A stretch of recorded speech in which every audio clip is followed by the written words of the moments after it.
This episode is brought to you by Vital Farms. Isn't it bullshit to have to question where your food comes from? At Vital Farms, you can trace your pasture-raised eggs all the way back to the source, the pasture. On the side of each pasture-raised carton of eggs, you'll find the name of the farm where your eggs were laid. And when you look the farm up on their website, you'll get a peek at all the sunshine, fresh air, and open space the hens enjoy. Learn more and find out where to buy them at vitalfarms.com. Vital Farms, keeping it bullshit free. This episode is brought to you by Shopify. That's the sound of switching your business to Shopify, the global commerce platform that supercharges your selling. Harness the best converting checkout and same intuitive features, trusted apps, and powerful analytics used by the world's leading brands. Stop leaving sales on the table. Discover why millions trust Shopify to build, grow, and run their business. Sign up today for your $1 per month trial period at shopify.com/tech23. This episode is brought to you by Kia's first 3-row all-electric SUV, the Kia EV9, with available all-wheel drive and seating for up to 7 adults, with a 0 to 60 speed that thrills you 1 minute and available reclining lounge seats that unwind you the next. Visit kia.com/EV9 to learn more. Ask your Kia dealer for availability. No system, no matter how advanced, can compensate for all driver error and or driving conditions. Always drive safely. This episode is brought to you by Klaviyo, the platform that powers smarter digital relationships. With Klaviyo, you can activate all your customer data in real time, connect seamlessly with your customers across all channels, guide your marketing strategy with AI-powered insights, recommendations, and automated assistance, deliver experiences that feel individually designed at scale, and grow your business faster. Power smarter digital relationships with Klaviyo. Learn more at klaviyo.com/Spotify. That's KLAVIYO.com/Spotify. Welcome to the Human Capital Innovations Podcast, your go-to source for personal, professional, and organizational growth and development. We hope you tune in often for all things people management, organizational development and change, organizational leadership, and social impact related. Maximize your personal and organizational potential with Human Capital Innovations Podcast.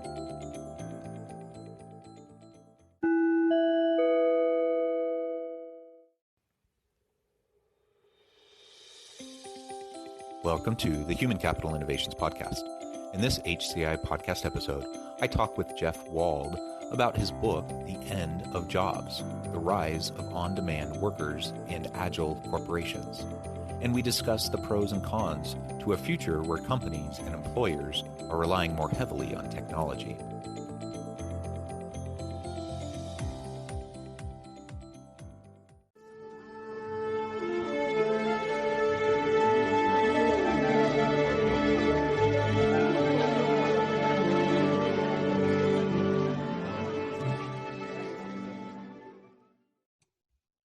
Jeff Wald, welcome to the Human Capital Innovations Podcast. Thank you so much for having me. Yeah, it is a pleasure to have you. It was fun getting to know you a little bit in the pre-interview and just having a nice chat. And I'm excited to have a conversation today about the changing nature of work and how disruptive technologies are really changing what it looks like, what the nature of organizations, the nature of jobs, the nature of professions. So that'll be the focus of our conversation today. And really zooming in on your Amazon bestseller, The End of Jobs, The Rise of On-Demand Workers and Agile Corporations. Such a timely book, an important topic. I'm really excited to have a conversation with you today about it. As we get started, I just wanted to share Jeff's bio with everybody. Jeff Wald is the founder of Work Market, an enterprise software platform that enables companies to manage freelancers, acquired by ADP. Jeff has founded several other technology companies, including Spinback, a social sharing platform eventually purchased by Salesforce. Jeff is an active angel investor and startup advisor, as well as serving on numerous public and private boards of directors. Jeff is the author of that Amazon bestseller, The End of Jobs, and we'll be getting into that more here in just a moment. So again, welcome, Jeff. Before we really launch into the conversation, anything else about yourself that you would like to share by way of background, personal context, anything like that? No, just how excited I am about this topic and how important I think this topic is we as a society, let alone companies and families, think about how to plan for the future. Super important to think about all of these issues and to debate and discuss them. Absolutely. I completely agree, because whether we like it or not, the future is coming, and disruption is the name of the game, and messiness and complexity is really just, what the world is throwing at us right now. And so we either get to kind of dig in and try to stay entrenched in how things were in the past, or we can embrace the ambiguity and open ourselves up to change and prepare for the future. So I think exploring your book is really going to be a fun opportunity. So tell us about why you wrote this book. What inspired you to write The End of Jobs? Annoyance and frustration inspired me. As I will say this, look, as the founder of Work Market, I had the opportunity to go and speak at many conferences and on many panels, and I'd hear other, experts and thought leaders talk about things, and I think that's crazy. Why is he saying that? Why is she saying that? That has no chance of coming true. And it started to strike me as not only disingenuous but harmful, as companies would say, "Oh my gosh, everyone's moving to on-demand labor. We have to do it too." No, they're not. That's not happening. As the founder of Work Market, I wanted it to happen, but it wasn't. And I said, you know what? We need to bring some context to conversations about the future of work. And to me, that context, and importantly, evidence, has three bases. One is the history of work. We've been here before, Jonathan, right? Like, we've seen how companies and workers have come together in the face of technology change, social change, and a host of other things. The second is data. Let's look at the data and the data trends, data patterns, and where data is and what it means. And the third is, let's talk about how companies actually engage workers. Because there is this rather large misconception that labor resource planning meetings kind of go like this. CEO walks in and she says, "All right, so we got to do something with our workers. Just hire the cheapest ones and screw them all. All right, meeting adjourned." Shockingly, that is not how those meetings go. So understanding the history, understanding the data, understanding how companies actually engage workers, that's what we lay out in the book. And I think that those things are fundamental in having any conversation about the future of work. Wonderful. I completely agree. So tell us, kind of summarize the main premise of the book, the key takeaways of the book. Tease it for us a little bit. Sure. Well, look, the big takeaway is that there will be no net job losses from robots and AI. History tells us that, data tells us that, how companies engage workers tells us that. But it doesn't mean that we're not in for a rough patch. It doesn't mean that we will not lose a huge number of jobs, upwards of 25 million in the United States, from automation, robotics, AI. And the big challenge for society is, how do we retrain those workers? And history here has very poor lessons for us. Well, very good lessons that give us very poor or unfortunate outcomes, which are that we have not done this well. We have never done this well. And so we've always been resistant, right? At any stage, yes. We talk about the various industrial revolutions. We're in the fourth industrial revolution now. Mm-hmm. To your point, can we learn from history and from past mistakes so we can embrace this shift and these changes better? Or are we going to dig in our heels and go kicking and screaming into the future? I am hopeful that we will be mindful and learn lessons from history, but people do change poorly, companies do it even worse, and societies do change terribly. And so this change will come quicker. And in that case, I am not overly optimistic, but we have new technologies and new processes for adapting and for helping to retrain workers. And in that case, I am optimistic. Yeah. And for the same reasons, I'm concerned. I have my concerns, but I do have optimism, and I'm cautiously optimistic about moving forward into the future. And frankly, I see, to your point, will there be disruption? Will there be displacement of jobs? Yes and yes, right?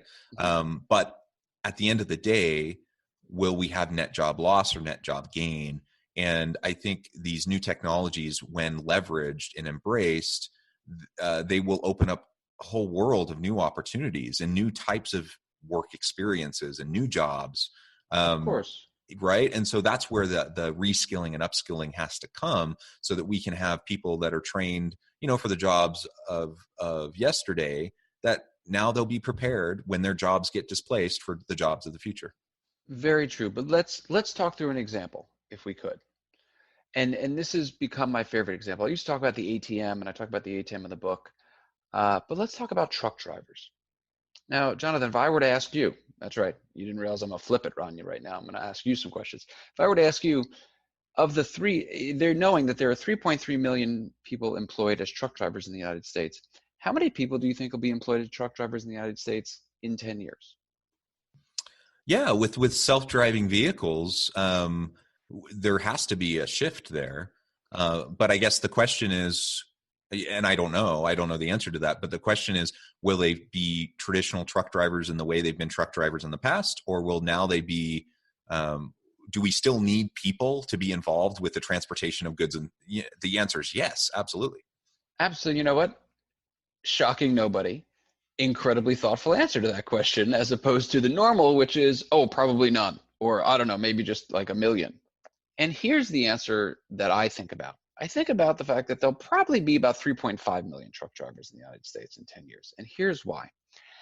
The idea that autonomous vehicles are coming is an idea that we've had for 10 years. The idea of getting them road ready, that last 10%, we've been 10% away for 10 years.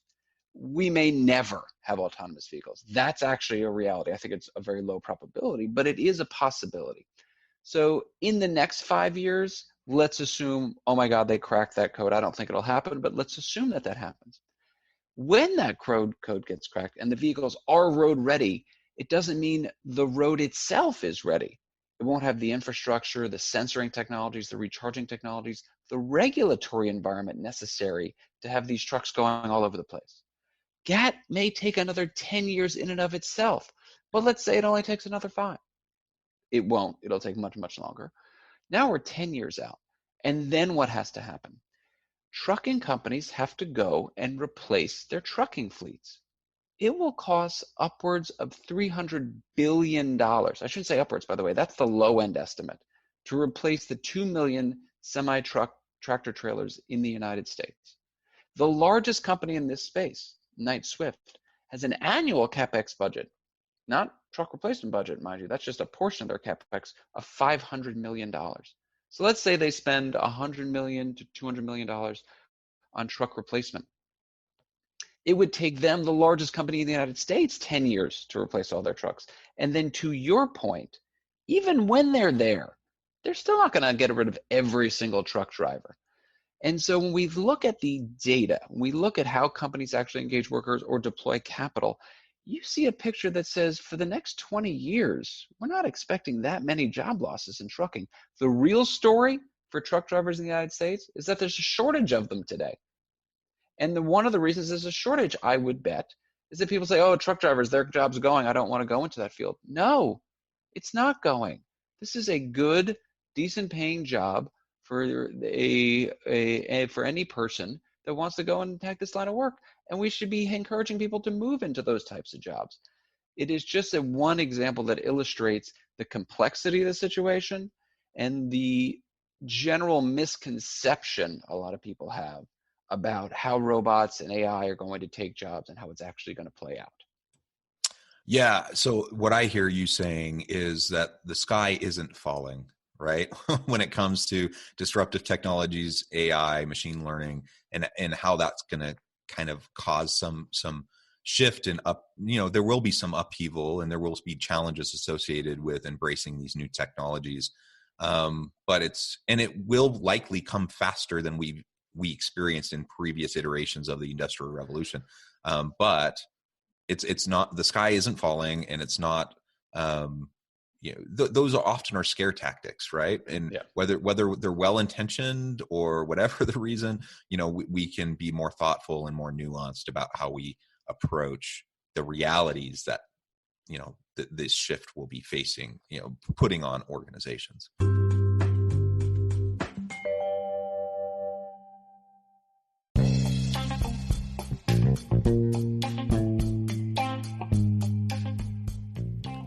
I'm excited to announce the publication of my new book from HCI Press, The Alchemy of Truly Remarkable Leadership: Ordinary, Everyday Actions That Produce Extraordinary Results.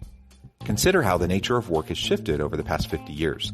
With increased globalization, rapid technological advancement, and the shift in economic composition, the average job of today looks very different than the average job of 50 years ago. What will the jobs and organizations of tomorrow look like? Moreover, what does this all mean for organizational leaders? What are the core competencies and capabilities of organizations and their leadership that are prepared for continued disruption and geopolitical and socioeconomic shifts? Regardless of what the future holds, increasingly, leaders need to be socially minded, data-driven, decisive, champions of talent, and disruptors of the traditional notions of leadership, teams, organizations, and work. The Alchemy of Truly Remarkable Leadership will help you to explore your own leadership competencies and capabilities and consider ways to apply and implement them into your workplace and personal life.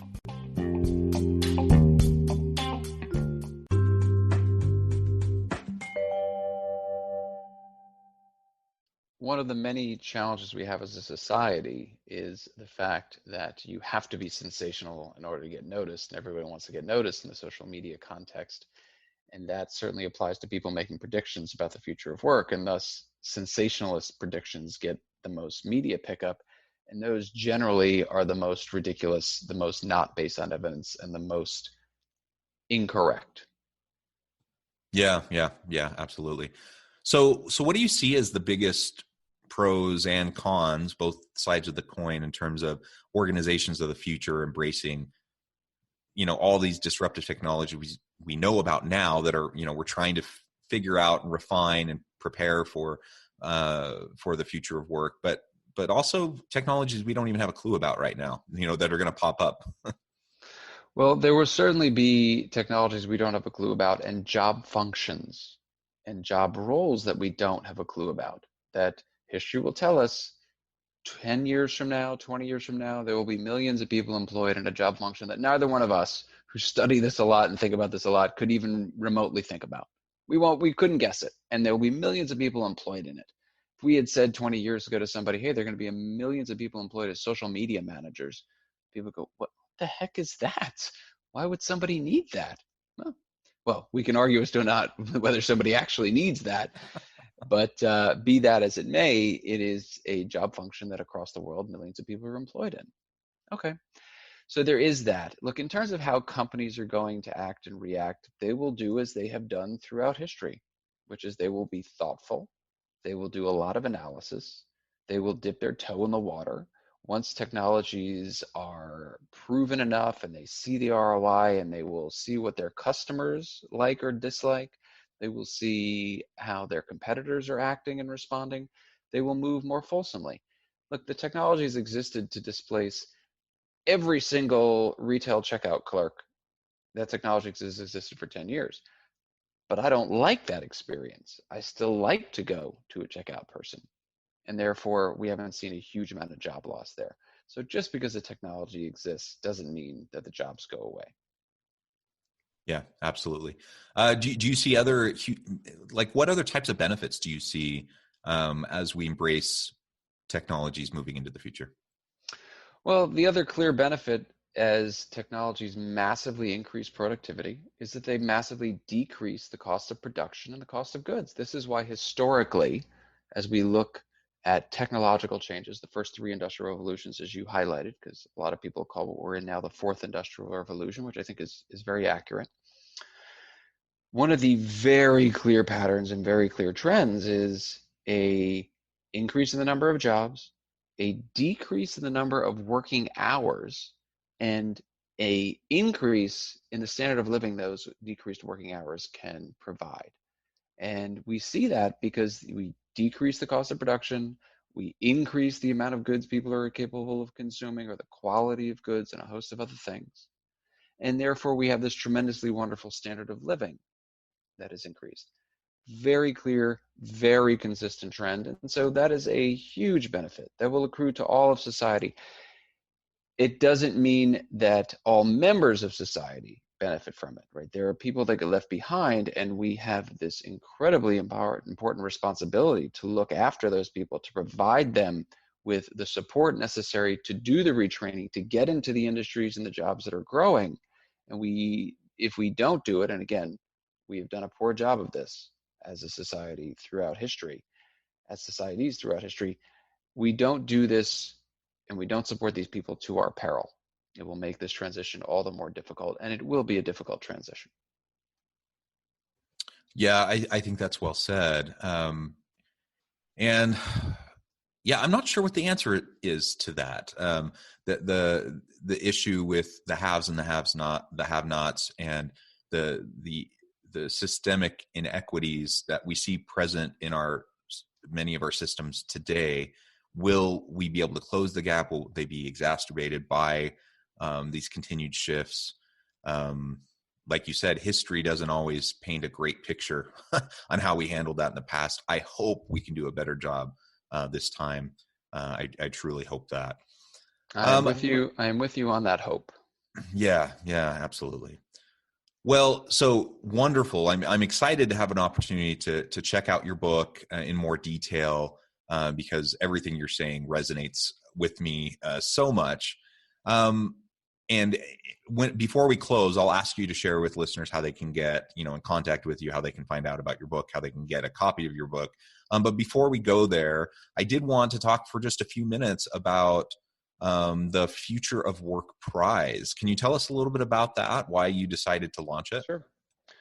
Well, the reason I decided to launch it was because writing a book is really hard.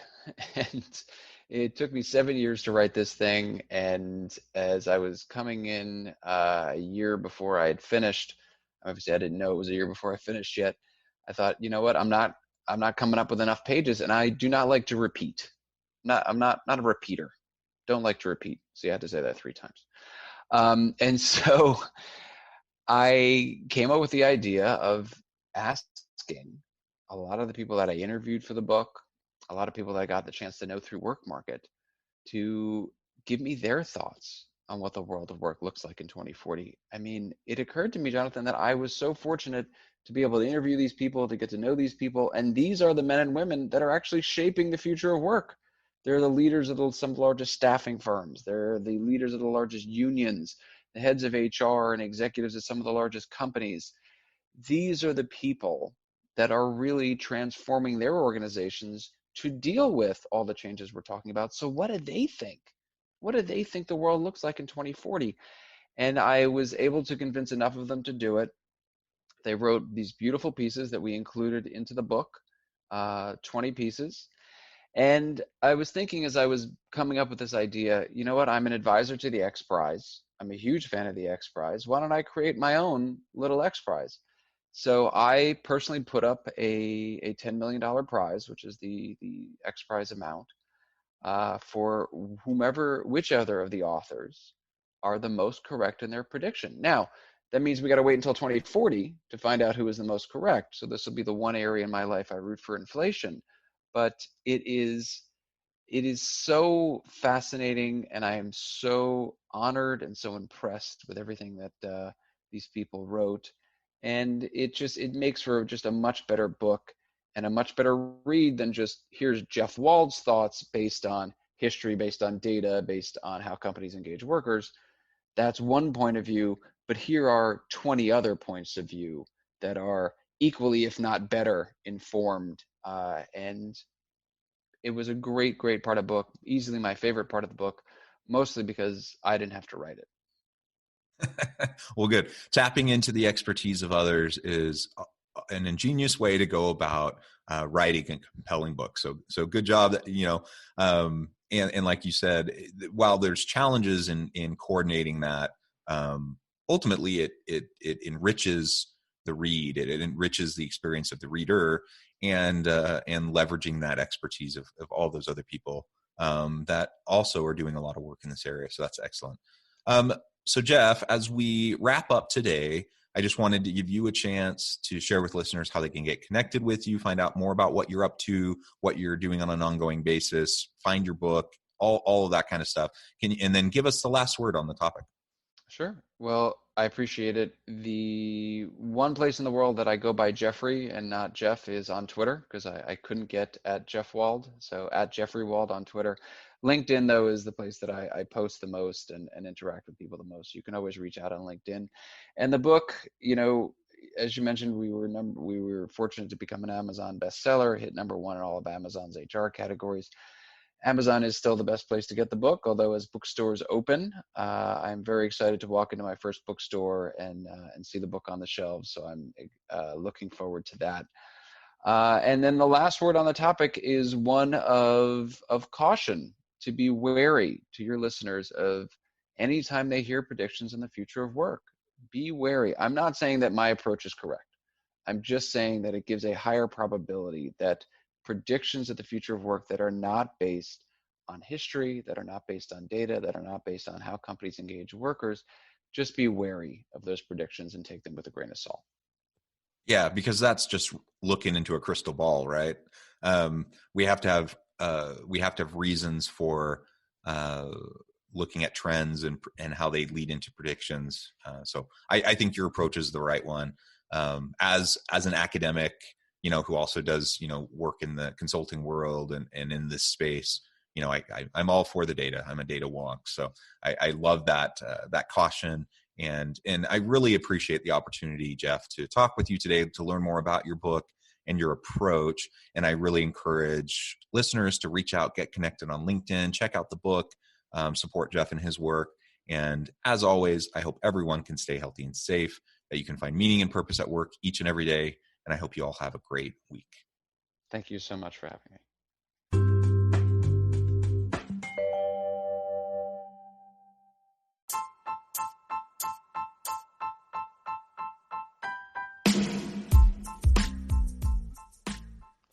We are excited about the launch of HCI's new magazine, Human Capital Leadership.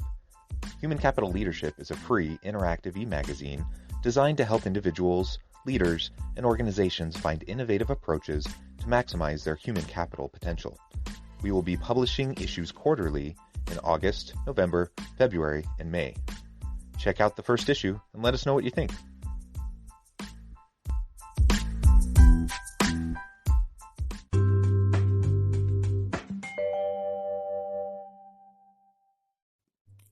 Thanks again for joining us for this episode of the Human Capital Innovations Podcast. I hope you stay healthy and safe and that you have a great week.